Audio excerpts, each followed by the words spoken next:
Firman Tuhan Harian. Pada masa itu, pekerjaan Yesus adalah penebusan seluruh umat manusia. Dosa-dosa semua orang yang percaya kepadanya diampuni. Asalkan engkau percaya kepadanya, Dia akan menebusmu. Jika engkau percaya kepadanya, engkau bukan lagi orang berdosa. Engkau telah dibebaskan dari dosa-dosamu. Inilah yang dimaksud dengan diselamatkan dan dibenarkan oleh iman. Namun di antara orang-orang percaya, masih ada yang memberontak dan melawan Tuhan, dan secara bertahap harus dibuang. Keselamatan tidak berarti manusia telah sepenuhnya didapatkan oleh Yesus, tetapi manusia tidak lagi terikat oleh dosa.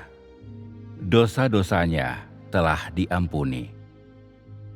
Asalkan engkau percaya, engkau tidak akan pernah lagi terikat oleh dosa. Pada masa itu, Yesus melakukan banyak pekerjaan yang tidak dapat dimengerti oleh murid-muridnya dan mengatakan banyak perkara yang tidak dimengerti orang. Hal ini karena pada masa itu Dia tidak memberikan penjelasan. Jadi, beberapa tahun setelah Dia pergi, Matius menciptakan silsilahnya, dan orang-orang lainnya juga melakukan banyak pekerjaan yang berasal dari kehendak manusia. Yesus tidak datang untuk menyempurnakan dan mendapatkan manusia, tetapi untuk melakukan satu tahap pekerjaan. Menyatakan Injil Kerajaan Surga dan menyelesaikan pekerjaan penyaliban. Sehingga begitu Yesus disalibkan, pekerjaannya pun benar-benar telah selesai. Namun pada tahap sekarang ini, pekerjaan penaklukan, lebih banyak firman harus diucapkan, lebih banyak pekerjaan harus dilakukan, dan banyak proses harus dilewati. Demikian pula misteri pekerjaan Yesus dan Yahweh harus disingkapkan, supaya semua orang dapat memiliki pemahaman dan kejelasan dalam iman mereka.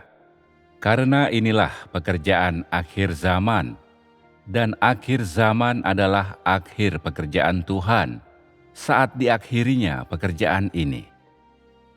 Tahap pekerjaan ini akan menjelaskan kepadamu hukum Yahweh dan penebusan Yesus, dan pada prinsipnya demikian agar engkau dapat memahami seluruh rencana pengelolaan pekerjaan Tuhan selama 6.000 tahun, dan menghargai seluruh makna dan hakikat rencana pengelolaan 6.000 tahun ini, serta memahami tujuan semua pekerjaan yang dilakukan Yesus dan firman yang diucapkannya, bahkan memahami kepercayaanmu yang membabi buta dan pemujaanmu terhadap Alkitab.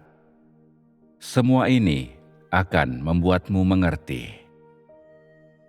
Engkau akan mulai memahami baik pekerjaan yang dilakukan Yesus maupun pekerjaan Tuhan pada masa kini. Engkau akan memahami dan memperhatikan semua jalan, kebenaran, dan hidup. Dalam tahap pekerjaan yang dilakukannya, mengapa Yesus pergi tanpa menyelesaikan pekerjaan Tuhan? Karena tahap pekerjaan Yesus bukanlah pekerjaan penutup. Ketika Dia dipaku di atas kayu salib, firman-Nya juga berakhir. Setelah penyalibannya, pekerjaannya benar-benar telah selesai. Tahap pekerjaan saat ini berbeda. Ketika semua firman telah selesai diucapkan dan seluruh pekerjaan Tuhan diakhiri, barulah pekerjaannya akan berakhir. Selama tahap pekerjaan Yesus, ada banyak firman yang tak terucapkan atau tidak sepenuhnya dinyatakan dengan jelas. Namun Yesus tidak peduli apa yang Dia katakan atau tidak katakan, karena pelayanannya bukanlah pelayanan firman, Karena itu setelah Yesus dipaku di atas kayu salib, dia pergi. Tahap pekerjaan itu terutama demi penyaliban, tidak seperti tahap pekerjaan saat ini. Tahap pekerjaan ini terutama demi penyempurnaan, pemberesan, dan untuk membawa seluruh pekerjaan sampai pada akhirnya. Jika firman itu tidak diucapkan sampai akhir, tidak akan ada jalan untuk menutup pekerjaan ini. Karena dalam tahap pekerjaan ini semua pekerjaan diakhiri dan diselesaikan dengan firman. Pada masa itu, Yesus melakukan banyak pekerjaan yang tidak dapat dimengerti oleh manusia. Dia pergi secara diam-diam, dan hingga kini masih banyak orang yang belum mengerti firman-Nya, yang pemahamannya salah tetapi tetap yakin bahwa mereka benar, yang tidak menyadari bahwa mereka salah. Pada akhirnya, tahap pekerjaan saat ini akan menuntaskan pekerjaan Tuhan dan akan menetapkan kesudahannya. Semua orang akan memahami dan mengenal rencana pengelolaan Tuhan. Gagasan dalam diri manusia, niat manusia, pemahamannya yang salah, gagasannya terhadap pekerjaan Yahweh dan Yesus, pandangannya tentang bangsa-bangsa bukan Yahudi, dan penyimpangan serta dan kesalahannya yang lain akan diperbaiki. Dan manusia akan memahami seluruh jalan kehidupan yang benar, dan seluruh pekerjaan yang dilakukan Tuhan, dan seluruh kebenaran. Ketika itu terjadi, tahap pekerjaan ini akan berakhir. Pekerjaan Yahweh adalah penciptaan dunia. Ini adalah permulaan.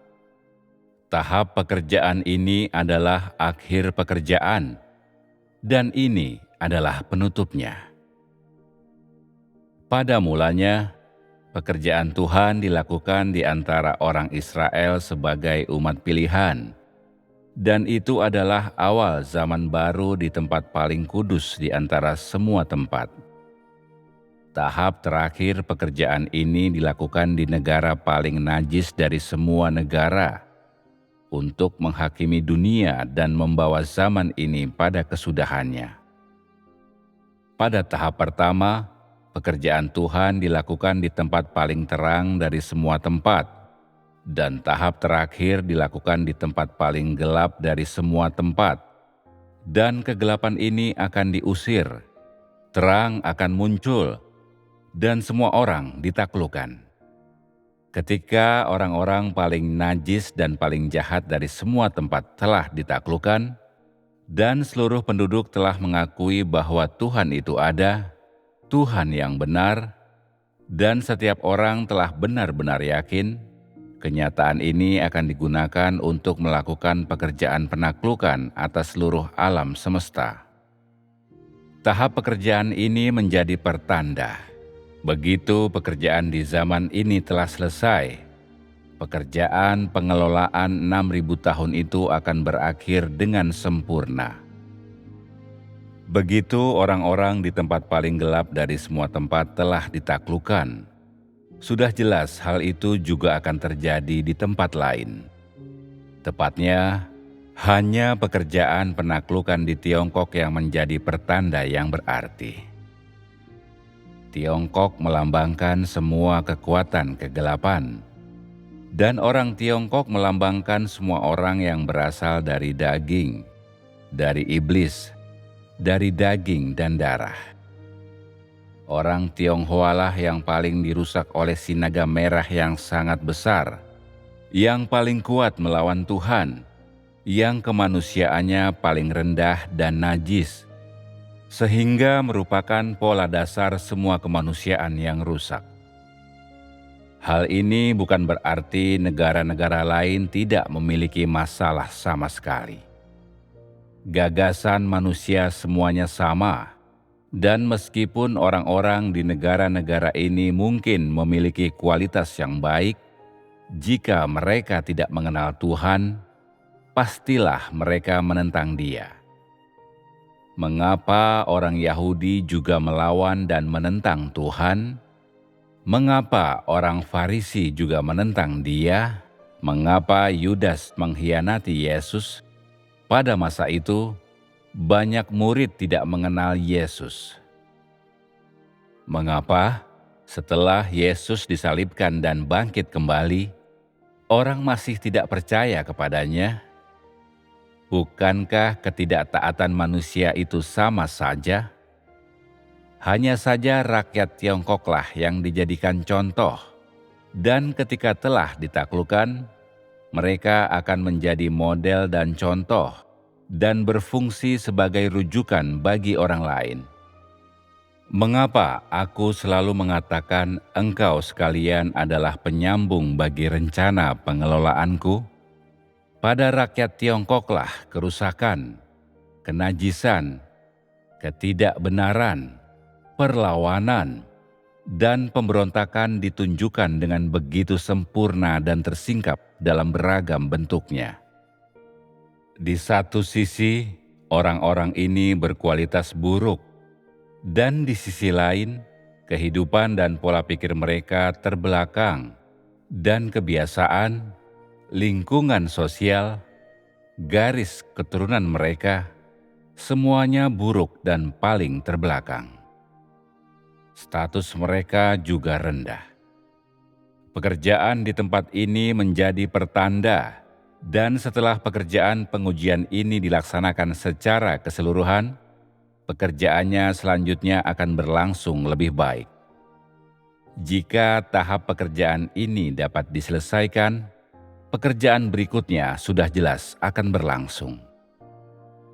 Begitu tahap pekerjaan ini telah dilaksanakan, kesuksesan besar akan tercapai sepenuhnya, dan penaklukan seluruh alam semesta akan berakhir dengan sempurna.